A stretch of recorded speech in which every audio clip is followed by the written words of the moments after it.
Maraming salamat po. Maraming salamat po. Ay, Diyos ko.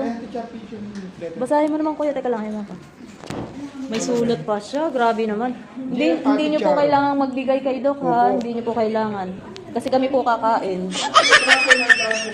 Muslim yan.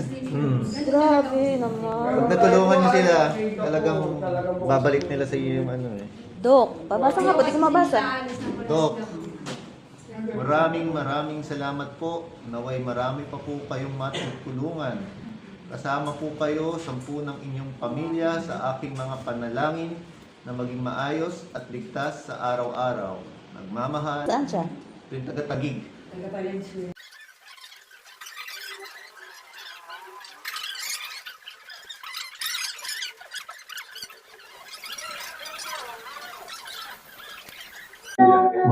Maraming salamat. Galing lang. Naway, marami ako kayong matulungan kasama po kayo sa unang iyong pamilya sa aking mga panalangin na naging maayos at ligtas sa araw-araw. Kain na po, Doc.